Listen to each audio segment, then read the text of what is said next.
सभी भाइयों को मेरा नमस्कार। मेरे प्रयाग एजुकेशन चैनल पर सभी भाइयों का स्वागत है। इसमें आज मैं साइकोलॉजी का 9वां और 10वां चैप्टर है। तो 9वां है सामाजिक रचना के रूप में लिंग, और 10वां जो चैप्टर है वो है व्यक्तिगत विभिन्नताएं, इंडिविजुअल्स डिफरेंस। ये 2 चैप्टर मैं डाउनलोड कर रहा हूँ। किसी भाई को ये पसंद आए तो इसे वीडियो को सब्सक्राइब करें, आगे से आगे भेजें, लाइक करें।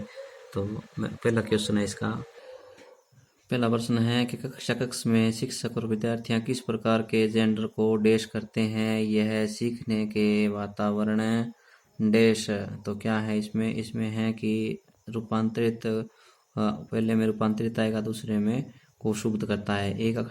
कक्षा कक्ष में शिक्षक और विद्यार्थी किस प्रकार के जेंडर को रूपांतरित करते हैं। यह सीखने के वातावरण जो है वो को शुद्ध करता है। तो इसमें अगला क्वेश्चन है दूसरा, वो है कि विज्ञान के प्रयोगों में सामान्यतः लड़के उपकरणों का नियंत्रण अपने हाथ में लेते हैं, और लड़कियां जो होती हैं, लड़कियों को आंकड़ों को रिकॉर्ड करने और बर्तनों को धोने के लिए कहते हैं। तो यह प्रवृत्ति क्या दर्शाती है। तो यह प्रवृत्ति हमें क्या दर्शाती है। ये दर्शाती है कि लड़के पुरुषों और स्त्री की रूढ़िबद्ध जो भूमिकाएं विद्यालय में भी होती हैं। तो क्या दर्शाती है कि पुरुषों और स्त्रियों की जो रूढ़िबद्ध भूमिकाएं होती हैं वो विद्यालय में भी होती हैं। तो उसके बाद में अगला क्वेश्चन है कि मोनिका जो गणित में शिक्षिका है, राधिका से एक प्रश्न पूछती है। राधिका से उत्तर नहीं मिलने पर वह क्या है, तुरंत मोहन से दूसरा प्रश्न पूछती हैं। तो जब उसे महसूस होता है कि मोहन उत्तर देने में संघर्ष कर रहा है, तो वह अपने प्रश्न को शब्दों में बदलती है। मोनिका की यह प्रवृत्ति ये प्रदर्शित करती है कि वह मोहन का पक्ष लेकर क्या है, लिंग भूमिकाओं में रूढ़िबद्धता को बढ़ावा दे रही है। इसमें दूसरा जो है हमारा क्वेश्चन जो आंसर है वो सही है। उसके बाद में चौथा है, विद्यालय में लिंग भेदभाव से बचने का सर्वोत्तम तरीका हो सकता है। तो शिक्षकों द्वारा उनके लिंग पक्षपातपूर्ण व्यवहार को अधिसंज्ञान। उसके बाद में पांचवा है वो है कि राज्य स्तर की एक एकल गायन प्रतियोगिता के लिए विद्यार्थियों को तैयार करते समय विद्यालय लड़कियों को वरीयता देता है। यह दर्शाता है लैंगिक पूर्वाग्रह को। उसका छठा है, पुरुष क्षत्रियों की अपेक्षा ज्यादा बुद्धिमान होते हैं। यह कथन है लैंगिक पूर्वाग्रह को प्रदर्शित करता है। सातवां है, एक शिक्षक को साधन संपन्न होना चाहिए। इसका अर्थ क्या है, उनको अपने विद्यार्थियों की समस्याओं को हल करने का पर्याप्त ज्ञान होना चाहिए। तो तीसरा आंसर है वो सही है। निम्न में से कौन सा कथन सत्य है कि बुद्धि का लिंग के साथ संबंध नहीं है। ये सत्य है। विद्यालय जाने वाले छोटे बालकों द्वारा जो अपने समूह बनाए जाते हैं उनमें सबसे कम महत्वपूर्ण कारक हैं। तो सबसे महत्वपूर्ण कारक है लिंग। उसके बाद 10वां है, स्त्रियों और पुरुषों में विभिन्नताओं की खोज की थी।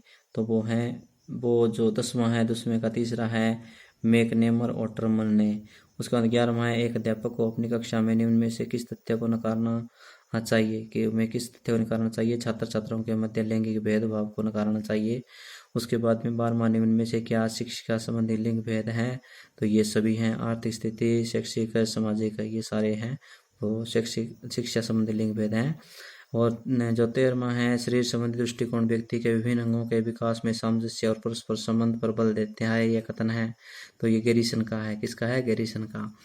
14वां है, छात्राओं में लैंगिक भेदभाव का प्रभाव पड़ता है उसके सामाजिक उत्थान में, सामाजिक दृष्टिकोण में, शैक्षिक योग्यता में। ये सभी। 15वां है, छात्राओं के बीच लैंगिक प्रभावों को कम करने के लिए उपयुक्त उपाय हैं। तो इसमें है, छात्रों के समान अधिकार देना चाहिए, छात्रों के कार्य के समान अवसर उपलब्ध कराने चाहिए, छात्रों के समान शैक्षिक योग्यता की समान उपलब्धता करानी चाहिए। उपरोक्त सभी हैं। तो उसमें है, लैंगिक भेदभाव को दूर करने के लिए शिक्षा व्यवस्था में आवश्यक उपाय हैं। 16वां, तो छात्र छात्राओं के लिए समान प्रावधान। 17वां है, लड़के और लड़कियों में पाए जाने वाला भेद है। तो वो है लैंगिक भेद। उसके बाद में 18वां है, शिक्षा जगत में लिंग आधारित भेद हैं। तो ये सभी हैं, शैक्षिक, सामाजिक, आर्थिक। उसके बाद 19वां है, आज भी बड़ी संख्या में लड़कियां स्कूल की चारदीवारी में नहीं घुस पाई। इसका प्रमुख कारण क्या हो सकता है, वो है लैंगिक भेदभाव। उसके बाद में 20वां है, बुद्धि लिंग पर निर्भर करती है। इस कथन से आप पूर्णतः असहमत हैं। यार 21वां है, कक्षा में जेंडर रूढ़िबद्धता को बचने के लिए शिक्षक को क्या है, लड़के लड़कियों को एक साथ पारस्परिक भूमिकाओं में रखना चाहिए। 10वें चैप्टर का पहला ही क्वेश्चन है कि शैक्षणिक क्षेत्रों में निष्पादन के आधार पर शैक्षिक क्षेत्रों में निष्पादन के स्तर को बढ़ाने का औचित्य जो स्थापन है किस आधार पर किया जा सकता है। तो किस पे है, वो है ये व्यक्तिगत विभिन्नताओं को संतुष्ट करता है। पहला आंसर सही है विद्यार्थी। दूसरा है विद्यार्थी व्यक्ति की विभिन्नता प्रदर्शित करते हैं, अतः शिक्षक को क्या है, सीखने के विविध अनुभवों को उपलब्ध कराना चाहिए। तो इसमें दूसरा है वो सही है। तीसरा है उपयुक्तता का अर्थ है, उपयुक्तता का क्या अर्थ है, उसमें है एक उचित विशिष्ट कुशलता, एक उचित विशिष्ट कुशलता है, ये सही है। उसके बाद में चौथा है यदि छात्र कक्षा में हिस्सा लेने से बहुत ही शर्मीला है तो आप उसे क्या करेंगे। तो उसमें तीसरा है उससे वे प्रश्न नहीं पूछेंगे जिसका उत्तर उसके बस का ही है, उससे वे प्रश्न नहीं पूछेंगे जिसका उत्तर उसके बस का ही है और उसके चलते वह कक्षा में हंसी का पात्र बन सकता है। तो उसके बाद में अगला है कि पांचवा व्यक्तिगत शिक्षार्थी एक दूसरे से खाली स्थान में भिन्न होते हैं तो किसमें, विकास की दर में। उसके बाद में छठा है कि विद्यार्थी प्रत्येक शिक्षार्थी सभी में विशिष्ट हैं, इसका अर्थ यह है। ये चौथा है कोई भी दो शिक्षार्थी अपनी योग्यताओं, रुचियों और प्रतिभाओं में एक समान नहीं होते हैं। उसके बाद में है सातवां बाल मनोविज्ञान के आधार पर कौन सा कथन सर्वोत्तम है। तो कौन सा है, वो प्रत्येक बच्चा विशिष्ट होता है, तो ये है सर्वोच्च है। उसके बाद में आठवां है कि व्यक्ति की विभिन्नता के मिलन के संबंध में एक अध्यापक की भूमिका होनी चाहिए। तो व्यक्ति के दृष्टिकोण, अभिरुचि, योग्यता को जानने का प्रयास और व्यक्तिगत आधारित पाठ्यक्रमों को उनकी आवश्यकताओं के अनुसार जानने की कोशिश, पहला और दूसरा दोनों सही हैं। अगला क्वेश्चन है नौवां, एक अंततः व्यक्तिगत संबंधों को एक कक्षा के अंदर मापा जा सकता है, तो किसमें हो सकता है, सोरिशियोग्राम द्वारा। उसके बाद 10वां है मनोविज्ञान प्रवृत्ति की क्या क्या विशेषताएं हैं। तो बाल मनोविज्ञान पर बल, बालक के व्यक्तित्व का आदर करना, व्यक्तित्व विभिन्नताओं के सिद्धांत पर बल, तो ये सभी हैं। 11वां है निम्न में से कौन सा व्यक्तिगत विभिन्नता का प्रकार नहीं है। तो ऊंचाई में विभिन्नता है, वो व्यक्तिगत प्रकार नहीं है।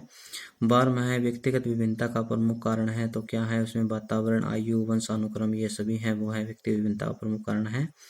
उसके बाद में है 13वां व्यक्तिगत विभिन्नता हेतु भाषा विकास है एवं आवश्यक कौशल है, क्योंकि यह आवश्यकताओं की पूर्ति की मांग है।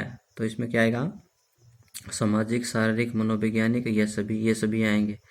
14वां है स्वयं की दृष्टि से प्रत्येक बालक किसके कारण भिन्न होता है। तो किसके कारण भिन्न होता है, वो व्यक्तिगत विभिन्नता के कारण भिन्न होता है। उसके बाद में है 15वां है कि निम्न में से क्या व्यक्तिगत विभिन्नता का कारण नहीं है। तो इसमें क्या नहीं है, वंशानुक्रम, जाति, बुद्धि, इनमें से कोई नहीं, तो इनमें से कोई नहीं। उसके बाद में अगला है 16वां है कि व्यक्तिगत विभिन्नता ज्ञान करने की विधि है, विनेटिका विधि, डेक्रोली विधि या डाल्टन विधि, ये सभी। तो इसमें ये सभी व्यक्तिगत विभिन्नता ज्ञात करने की विधि, ये सभी हैं। 17वां है संभवतः व्यक्ति योग्यता की विभिन्नताओं के बजाय व्यक्तित्व की विभिन्नताओं से अधिक प्रभावित होता है, यह कथन किसका है। तो ये टॉयलर का है, किसका है, टॉयलर का है। 18वां है किस बच्चे का व्यक्तित्व, वंशानुक्रम और वातावरण का क्या गुण होता है। तो वो है गुणात्मक प्रतिरूप, क्या होता है, गुणात्मक प्रतिरूप। दूसरा 19वां है कि व्यक्तिगत विभिन्नताओं को जन्म देने वाला विद्यालय कारक है। तो विद्यालय का वातावरण, शिक्षा की दिशा, विद्यालय प्रशिक्षण, ये सभी हैं। उसके बाद में 20वां है व्यक्तिगत विभिन्नता का प्रमुख प्रभाव दिखाई देता है। तो ये शारीरिक द्वारा, बुद्धि द्वारा, उपलब्धि द्वारा, तो ये सभी, इसमें सभी आएंगे। 21वां है निम्न में से किस मनोवैज्ञानिक ने वंशानुक्रम को व्यक्ति की विभिन्नता का प्रमुख कारण माना है। तो इसने मन ने, किसमें, मन ने, ये पहला है। उसके 22वां एक सामान्य स्ववृत्ति जो एक समूह है अथवा एक संस्था के प्रति होती है कहलाती है। तो वो होती है अभिवृत्ति, यानी स्ववृत्ति यानी अभिवृत्ति। तो अगला क्वेश्चन है 23वां है व्यक्ति विभिन्नता का क्षेत्र है। तो ये सामाजिक विकास, सामूहिक विकास, मानसिक विकास, ये सभी। उसके बाद में 24वां बालकों में भाषा विकास की असमानता दर्शाती है। तो इसमें है पहला है व्यक्तिगत विभिन्नता को, बालकों में भाषा विकास की असमानता दर्शाती है व्यक्तिगत विभिन्नता। उसके बाद में है 25वां व्यक्तिगत विभिन्नता को जांचने की विधि है, वो है बुद्धि परीक्षण, उपलब्धि परीक्षण, व्यक्तित्व परीक्षण, ये सभी। तो इसमें बुद्धि जांचने की परीक्षा है, वो सभी हैं, ये बुद्धि परीक्षण, उपलब्धि परीक्षण, व्यक्तिगत परीक्षण। इसके बाद में है 26वां 16 पीएफ का प्रयोग किसके मापन हेतु किया जाता है। तो वो है व्यक्तित्व मापने की विधि है, व्यक्तित्व मापन के लिए। उसके बाद में अध्यापक के समय अध्यापक को निम्न में से किसका सर्वोत्तम ध्यान रखना चाहिए। तो किसका रखना चाहिए, वो है व्यक्तिगत विभिन्नता का। और 28वां है विद्यालयों को किसके लिए व्यक्तिगत विभिन्नताओं का पूरा करना चाहिए। विद्यालयों को किसके लिए व्यक्तिगत विभिन्नताओं को पूरा करना चाहिए। चौथा है यह समझने के लिए कि क्यों शिक्षार्थी सीखने के योग्य या अयोग्य हैं। तो ये 2 चैप्टर थे जो मैंने डाउनलोड किए हैं। किसी भाई को ये पसंद आए तो लाइक करें, सब्सक्राइब करें, आगे से आगे भेजें। धन्यवाद।